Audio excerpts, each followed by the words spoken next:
Welcome, folks. Today, I'm going to be going through some accessibility features for Microsoft Teams meetings. This is for government community cloud customers. We work with government customers here.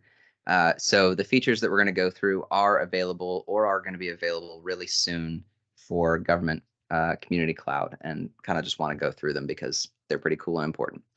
As a little disclaimer, I'm in my Microsoft tenant right now. I'm not in my government tenant. And so some of the menus or features that you see within this demo may not be available in your environment yet, but I'm only going to go through the ones that are available or are going to be available really soon. So all the ones that I'm highlighting, as the focus today, just focus on those. Don't focus on anything else. So, okay.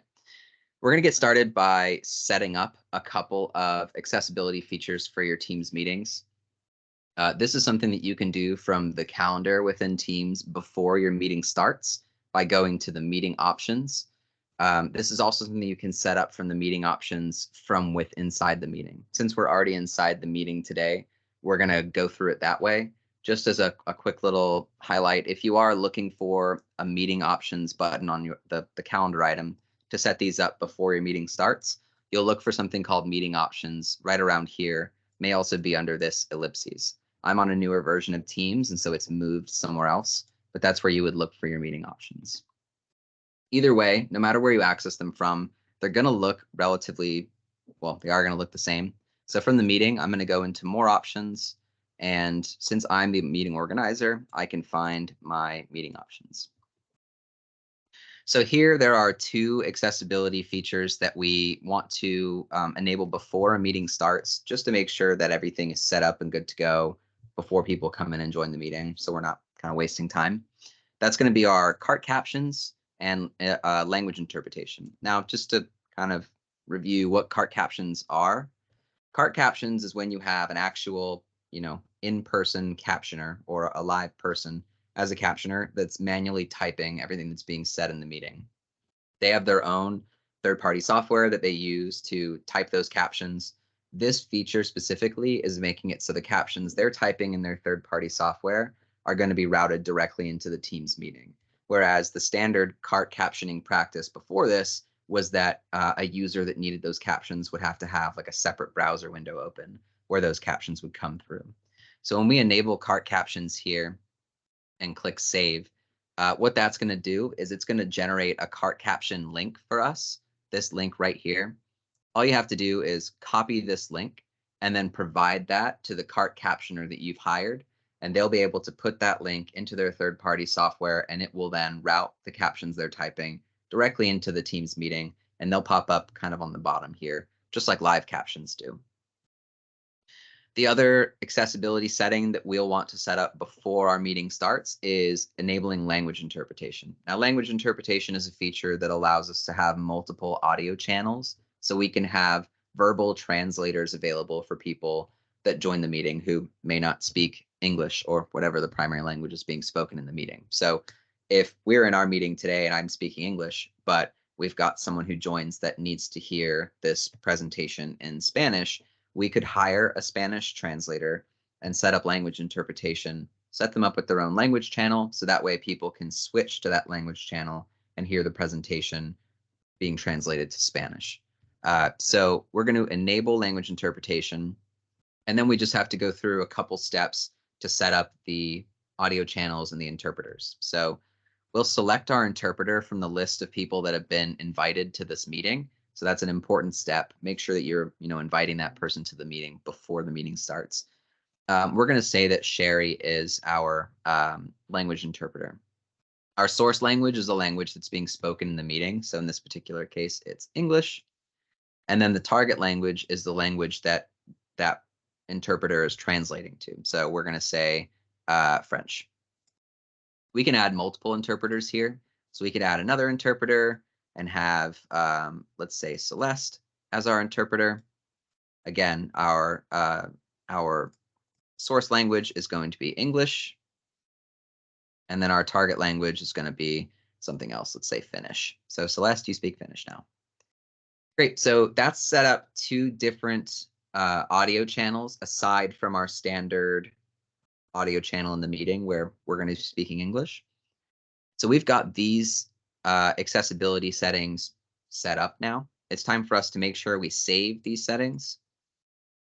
And once the settings have been saved, all done, we can close out of the meeting options window.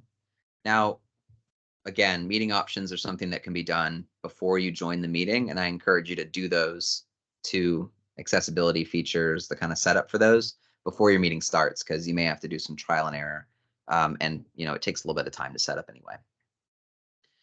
So now that we've got those two accessibility settings enabled, we're going to switch over to our meeting focus and just go through some of the key kind of accessibility or inclusion features from within our meeting. So the first thing we're going to do is talk about switching audio channels, which is relating to that language interpretation that we just saw.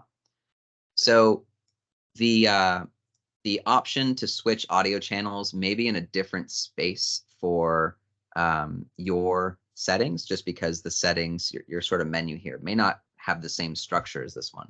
But what you're going to look for is you're going to look for, and it's not in here yet. Let me go ahead and leave the meeting.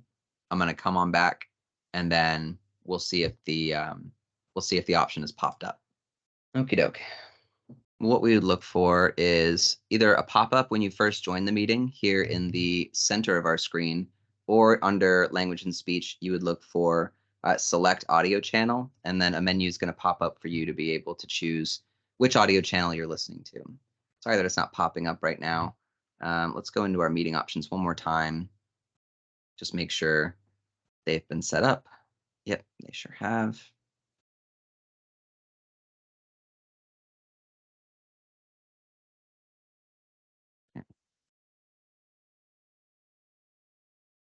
Alrighty, well, we won't dwell on that. But that's going to be where you go to actually switch to the audio channel. So again, there'll be a pop-up that pops up when you first join a meeting, kind of right here in the middle of the screen, with an option to switch audio channels. And you could switch from there. If you miss that option, you can go into more, and under language and speech, there'll be an option to select your audio channel. And when you click on that option, it's going to bring up a menu in the middle of the screen that has a drop down to show the available audio channels. They'll either be the default channel that we're currently in, and then it will show the languages that you selected. So for us, it was French and Finnish. We could switch to those, and then we could also switch back at any point in the meeting. I'm going to go in here really quickly and turn this off. Okay. So that would be switching audio channels utilizing the language interpretation feature. The next thing that I wanted to touch on is actually what I just turned off, but I wanted to just really quickly go through enabling live captions. So these are going to be captions that are automatically generated. It's just going to be listening to what I'm saying in the meeting and automatically transcribing that in captions. So I'd go into more, and in the language and speech options, or if you see a longer list here, you might just see a turn on live captions option. But here we go right there. That's going to turn on our live captions down at the bottom. And you can see it's already been transcribing these captions, and we're able to see it pretty much in real time. It also has attribution, so it can see my name and my picture next to these captions. And if someone else were to speak, it'd be able to identify that person speaking and would attribute those, whatever's being spoken to that particular person. Now, we turned on cart captions earlier, and while we don't have a cart captioner in this meeting today, so we don't have anyone typing those captions in, we can showcase how to switch to the cart captions. So over here in the bottom right corner, you've got captions settings. If we click on those here, we can select where it says Captions English US. And there would be an option up here at the top to switch from our default captions to our cart captions. So we could switch back and forth between those manually typed cart captions and our live captions just from right here in the menu. In addition, we have the option to change the spoken language of our live captions.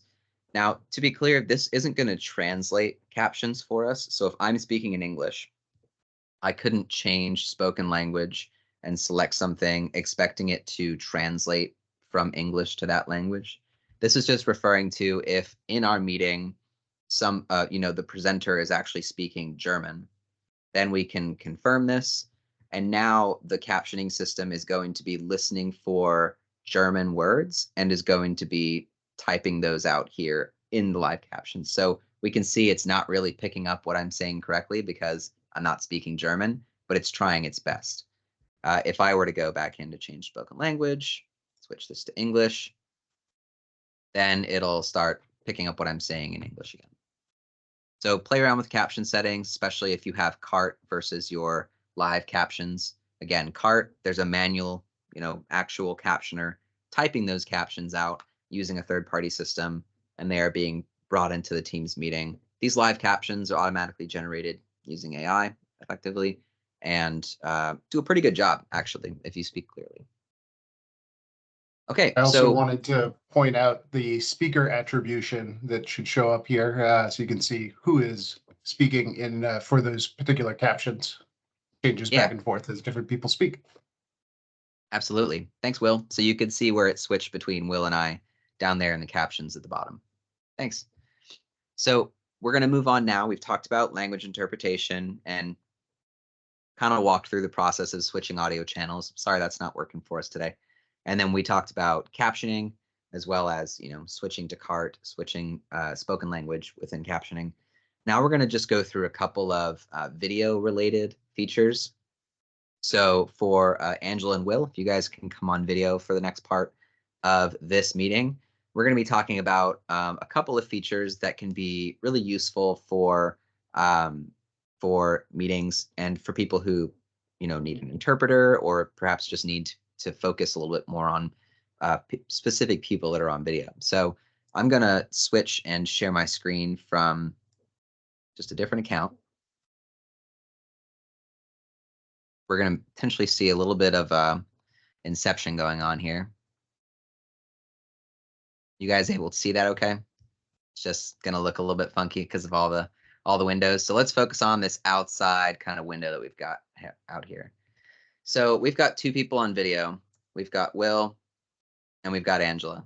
And I know that it's going to be a little bit weird with all the stuff moving. I'm going to turn off my live captions just to reduce the number of things that are moving in our window. Okay.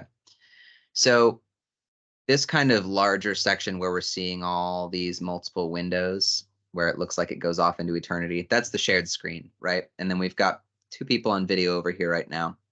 If I want to make sure that I'm focusing on some of these people, I can pin. And when I pin someone like Will, for example, he got larger. So Will is a priority video for me. We also have the option to use Spotlight, and that's going to highlight someone on video for everybody in the meeting. Whereas pinning is only going to be highlighting that person's video for me. So that's, per individual user.